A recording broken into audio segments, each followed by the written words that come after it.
Lição de número 12. 21 de março de 2021. O tema da nossa lição é a urgência do discipulado. O textual nos diz: portanto, ide e ensinai a todas as nações, batizando-as em nome do Pai, do Filho e do Espírito Santo. Mateus capítulo 28, versículo 19. A verdade prática: chamamos de discipulado na fé o aprendizado de um discípulo por meio de seu mestre, na igreja, para ajudar a desenvolver o seu crescimento espiritual. A leitura bíblica em classe, são dois textos, Mateus capítulo 28 e Atos dos Apóstolos capítulo de número 2, versículo 42 ao 47. Em Mateus capítulo 28, versículo 16, nos diz assim: E os 11 discípulos partiram para a Galileia, para o monte que Jesus lhes havia designado. E quando o viram, o adoraram, mas alguns duvidaram. E chegando-se Jesus, falou-lhes, dizendo: É-me dado todo o poder no céu e na terra.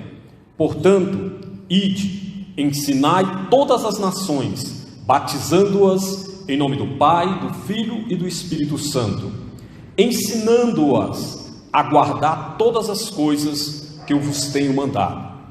E eis que estou convosco todos os dias, até a consumação dos séculos. Amém. Atos capítulo 2, versículo 42. E perseveraram na doutrina dos apóstolos, e na comunhão, e no partir do pão, e nas orações. E em cada alma havia temor, e muitas maravilhas e sinais se faziam pelos apóstolos. Todos os que criam estavam juntos e tinham tudo em comum.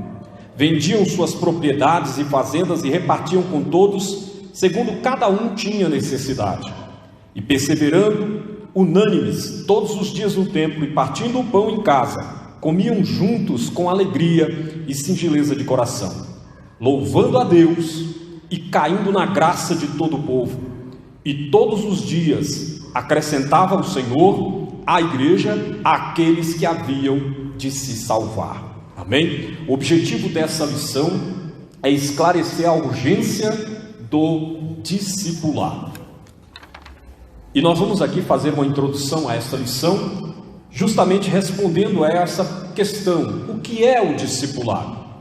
O termo discipulado vem de discípulo, que significa aprendiz, aluno, seguidor. Isso vale tanto para o âmbito secular como no âmbito religioso. Qualquer sentido desse termo se aplica ao cristão, ou seja, o cristão, enquanto ele estiver vivendo sobre esta terra, ele vai ser um aprendiz, um seguidor, um aluno. Amém? O discípulo é o primeiro tópico, primeiro subtópico, né? O termo se aplica com frequência nos evangelhos aos seguidores de Jesus. Disso segue o discipulado: ensino para ser seguidor de Cristo. Eu vou repetir: disso segue o discipulado, ensino para ser seguidor de Cristo. Ou seja, é um ensino bíblico básico para o novo convertido desenvolver-se espiritualmente. Trata-se de instruções que abrangem vários aspectos da vida na área espiritual, emocional e social. O ministério de ensino ocupa espaço relevante no cristianismo. Aparece na lista dos dons da graça de Deus. Paulo, escrevendo aos Romanos, ele começa a tratar sobre algumas capacitações que Deus dá aos seus seguidores, aos seus servos. Dentre eles está exercer misericórdia, ministrar. E no versículo 7 de Romanos capítulo 12, ele fala acerca daqueles que ensinam e nos diz: se o ministério que você recebeu, se o dom que você recebeu é ensinar, que haja dedicação. Não é à toa que Paulo toca nessa questão de dedicação, porque quem ensina, ele faz justamente uma importante obra. Por isso, para se ensinar, precisa que haja dedicação. Segundo subtópico, ele trata sobre a grande comissão. Este nome é dado à comissão que Jesus designou para a evangelização das nações. O verbo ensinar, em ensinai todas as nações, Mateus capítulo 28, versículo 19, parte A, ou faça discípulos de todas as nações, que é a tradução Nova Almeida atualizada. A palavra para ensinar no grego é mateteu, ou fazer discípulo, discipular. O discipulado não é opção, é um mandamento do Senhor. É desejo de Jesus que os seus discípulos, eles estejam prontos para receber o ensino e estejam prontos também a ensinar a outros. Amém? Então a gente observa que essa questão do ensino, ela é extremamente presente e importante na vida cristã. A educação cristã, a doutrina dos apóstolos em Atos capítulo 2, versículo 42, está dentro do corpo doutrinário de que Jesus ensinou aos seus discípulos durante seu ministério terreno, e depois o Espírito Santo se encarregou agora de orientá-los. O currículo de qualquer um dos nossos cursos teológicos que temos atualmente, eles abrangem diversos estudos sobre salvação, expiação, sobre o pecado, sobre o relacionamento do homem com Deus. São tratados em qualquer curso de teologia. Jesus já falava sobre esses assuntos, só que Jesus se destacava porque ele falava não apenas disso, mas ele falava também da teologia prática.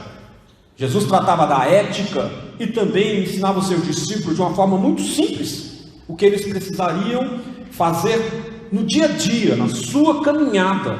Eles iam estar ali praticando os ensinamentos de Cristo. Então Jesus foi um pouco mais além do que um curso teológico que podemos ter acesso.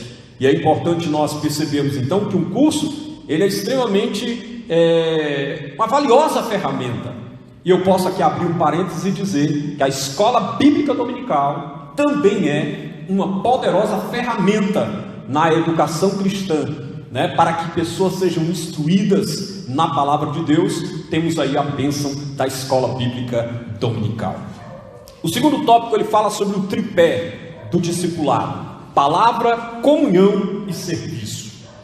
A palavra, que se refere então à Bíblia Sagrada, às Escrituras, a autoridade das Escrituras é singular, única, pois a sua fonte é o próprio Deus. Essa é a diferença da Bíblia de qualquer outro material de estudo. Deus, ele é a fonte dessas Escrituras que nos dá ensinamento. Amém? Elas foram faladas, as palavras foram mencionadas, as Escrituras foram divulgadas e anunciadas pelos profetas, e no Antigo Testamento eles fizeram este papel de uma forma maravilhosa, e agora no Novo Testamento nós temos os apóstolos fazendo esse papel no que diz respeito à anunciação, à pregação das palavras do nosso Deus para conosco. Os primeiros discípulos perseveraram na doutrina dos apóstolos, ou seja, eles permaneceram nesses ensinamentos que os apóstolos compartilharam com eles, passaram para eles, orientando eles para que pudessem de fato seguirem essas orientações. Isso quer dizer que eles continuaram, se eles perseveraram, eles continuaram observando tudo aquilo que foi ensinado pelos apóstolos. Este ensino se baseia tanto nas Escrituras, como também nas experiências que os apóstolos tiveram. Vale aqui ressaltar que na atualidade nós não temos mais os apóstolos presentes conosco, não estão mais conosco. Então, como a igreja ela segue a doutrina dos apóstolos? Justamente observando o que está escrito nas Escrituras Sagradas, na Bíblia Sagrada. Nós, a partir do momento que atentamos para as palavras que estão sendo lidas ou pregadas ou ensinadas acerca das Escrituras Sagradas, da Bíblia Sagrada, nós estamos perseverando então na doutrina dos apóstolos, estamos conhecendo essa doutrina através da palavra de Deus. Não temos eles aqui presentes, mas temos a Bíblia Sagrada para nos dar assim essa condição de nós caminharmos na doutrina dos apóstolos. Subtópico 2, a comunhão. Atos capítulo 2, 42 fala sobre essa comunhão que existia na igreja primitiva, e é interessante nós entendermos que essa comunhão era ter tudo em comum e partilhar da mesma crença. Isso é comunhão. A palavra grega para comunhão é koinonia, que significa compartilhar ou participar mutuamente de algum evento ou de um acordo. A comunhão no cristianismo envolve tanto um relacionamento entre os irmãos, como também um relacionamento com o Pai, com o Filho e com o Espírito Santo. Isto é a comunhão que nós vemos ela declarada e vivida pela igreja primitiva. A comunhão, essa comunhão da igreja de Jerusalém, é o tópico 3, subtópico 3, melhor dizendo. A igreja de Jerusalém, logo nos seus primeiros dias, deu ao mundo uma lição de coinonia. O que o texto sagrado diz é que não se trata apenas de compartilhar algo, mas também de ter unidade. Atos dos Apóstolos, capítulo 4, versículo 32, nos diz que o coração e a alma daqueles que criam era um. Então a gente observa que havia não apenas uma questão de compartilhamento, mas havia uma unidade. Quando se fala de coração, diz respeito ao centro da vida, ou seja, a mesma inclinação. Todos que criam tinham a mesma inclinação. Quando se fala de alma, se fala da sede das emoções, ou seja, todos os que criam tinham os mesmos afetos, tinham os mesmos sentimentos. É por isso que Paulo escreve aos Filipenses: que haja em vós o mesmo sentimento que houve em Cristo Jesus. Além da igreja ter a comunhão, além da igreja ter essa comunhão que não se limitava apenas entre os irmãos, mas também com o próprio Deus, a igreja também tinha esse outro requisito tão importante que faz parte desse tripé tão abençoado, que era justamente o serviço. Trata-se de um termo de significado amplo nas escrituras sagradas. O termo visto isoladamente quer dizer um trabalho realizado para alguém ou um serviço realizado seguindo as instruções de alguém. Isso é a definição de serviço. Quando se fala disso, de serviço no Velho Testamento, basicamente se resume ao trabalho que era feito pelos sacerdotes, pelos levitas ali, quando se trata de serviço, mas também se aplicava a qualquer pessoa que temia a Deus, era considerado um servo de Deus. Da mesma forma, na igreja primitiva em Jerusalém, o serviço cristão era representado também por essa perseverança daqueles que criam nos ensinos dos apóstolos, na comunhão, no partir do pão e nas orações. Isto é o que Deus espera de cada um de nós no cumprimento da grande comissão. Terceiro e último tópico: o discipulado e o crescimento da igreja, o crescimento sadio da igreja. A igreja precisa do processo de discipulado para cumprir o propósito da grande comissão. Não se trata de opção, é uma ordem de Jesus para a edificação e crescimento espiritual de cada cristão. O crescimento espiritual. O processo do discipulado tem o objetivo de instruir o novo convertido sobre os vários aspectos da vida cristã. Todas as pessoas que vêm a Cristo precisam ser discipuladas. Isso porque elas tornaram-se novas criaturas. Então, a partir de agora, elas têm que conhecer como andar agora na presença de Deus, porque as coisas velhas se passaram e eis que tudo se fez novo. E tudo que aquelas pessoas que creem em Jesus vão aprendendo, isso vai fazendo com que eles cresçam espiritualmente. Elas precisam ser ensinadas justamente para esse crescimento. Por isso o apóstolo Pedro escreveu em sua carta, no capítulo 3, versículo 18, que devemos crescer na graça e no conhecimento do nosso Senhor e Salvador Jesus Cristo. Isso é crescimento espiritual e sadio. O crescimento numérico. O processo de discipulado proporciona também que haja um acréscimo de vidas, de pessoas naquela comunidade, naquela igreja, porque vai alcançando pessoas, vai alcançando cada vez mais pessoas, e Deus vai acrescentando pessoas, salvando-as, e elas vão crescendo justamente na igreja, e também, não apenas espiritualmente, mas também em número. Paulo, quando ele pregava, ele tinha uma maneira de agir muito interessante, que ele pregava e em várias cidades, depois ele retornava nessas cidades, reafirmando a fé dos irmãos e estabelecendo também lideranças ali naquele lugar, fazendo com que havia uma organização, haja vista que havia um crescimento também numérico. O exemplo da igreja de Antioquia da Síria. O público da igreja de Antioquia era gentil, identificados como gregos. Os apóstolos de Jerusalém enviaram Barnabé para discipulá-los. Ao se deparar com um grupo de gregos, Barnabé então chama rapidamente Saulo, porque era alguém altamente capacitado para fazer justamente esse discipulado.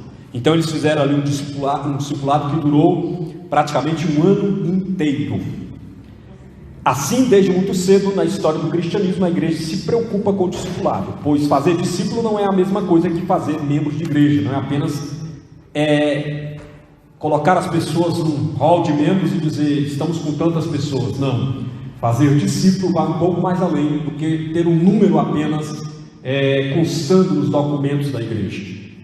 Conclusão: Deus se interessa no bem-estar social e espiritual do ser humano. Isso vale para as igrejas e também para a sociedade. A educação como base dos princípios cristãos é importante, porque além de valores espirituais, contribui na construção de uma sociedade civilizada. A base dos valores morais e espirituais é a Bíblia Sagrada. Amém. Que Deus abençoe a todos em nome de Jesus.